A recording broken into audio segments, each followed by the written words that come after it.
എംബാപ്പയുടെ കാര്യം പറഞ്ഞ കോമഡിയാണ്. എംബാപ്പ എല്ലാ വർഷവും ഇത് എന്താണ് പറയാ, മറ്റേ ഇന്നസെന്റ് ഇതിൽ സിനിമയിൽ ചോറിട്ട് കഴിക്കണ പോലെയാണ്. ഇപ്പൊ വരും വരും വരും എന്ന് വിചാരിക്കും, വരില്ല. എല്ലാ പ്രാവശ്യവും ഇങ്ങനെ 99.9% ഇവൻ ഉറപ്പിച്ച് ഇവൻ വരും. അത് ഫെബ്രിസിയോ റൊമാനോ മുതൽ എല്ലാ ആൾക്കാരും റൂമറിനെ അടിച്ചിറക്കും. വന്ന് ഇവിടെ എന്താണ് റയൽ മാഡ്രിഡിന്റെ ഓഫീസിൽ ഇരിക്കുന്നത് വരെ പറഞ്ഞിട്ട് റൂമർ അടിച്ചിറക്കും. അവസാനം റൂമറിന്റെ മുകളിൽ വേറെ റൂമറായിട്ട് ഇങ്ങനെ വരും. പക്ഷെ സീസൺ, അതായത് ആ ഒരു ട്രാൻസ്ഫറിന്റെ അവസാനിക്കുന്നതോട് കൂടിയിട്ട് നെയ്മർ ഫ്രാൻസിൽ തുടരും, അല്ല PSG തുടരും. അത് കഴിഞ്ഞിട്ട് പിന്നെയും അടുത്ത ട്രാൻസ്ഫർ വിൻഡോ, ജനുവരി ട്രാൻസ്ഫർ വിൻഡോ ആണെങ്കിലും സമ്മർ ട്രാൻസ്ഫർ വിൻഡോ ആണെങ്കിലും രണ്ട് ട്രാൻസ്ഫർ വിൻഡോ തന്നെ പരിപാടി. ട്രാൻസ്ഫർ വിൻഡോ തുടങ്ങുന്നതിന്റെ 2-3 ദിവസം മുമ്പ് റൂമർ വരും.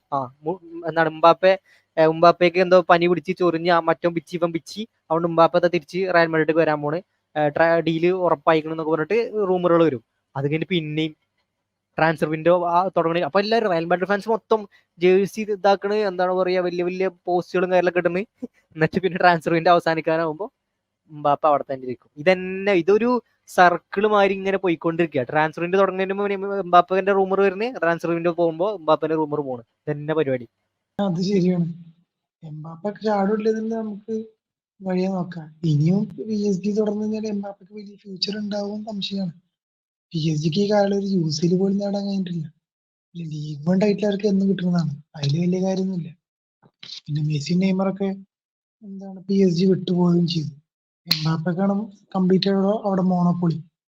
എംബാപ്പ പറയുമ്പോഴാണ് ക്ലബിൽ കാര്യങ്ങൾ അങ്ങനെ കാക്കാന്റെ അടിസ്ഥാനത്തിലാണ് എംബാപ്പെ PSG സ്റ്റേ ചെയ്തത്. കാരണം എംബാപ്പക്ക് തീരുമാനിക്കാം എല്ലാ കാര്യങ്ങളും. എംബാപ്പക്ക് ആ ക്ലബില് ഉള്ള ഒരു ഓണർഷിപ്പാണ് എംബാപ്പ കിട്ടിയിട്ടുണ്ടായിരുന്നത്. അപ്പൊ അങ്ങനെ ഒരു സംഭവം കിട്ടിയപ്പോ എംബാപ്പ അവിടെ സ്റ്റേ ചെയ്തു. ഇനി ഇതിപ്പോ ലാസ്റ്റ് ഒരു ചാൻസ് ആണ്. ഈ കഴിഞ്ഞ സമ്മറിന്റെ റയൽ മാഡ്രിഡ് തർപ്പിച്ച് പറഞ്ഞിട്ടുണ്ട്.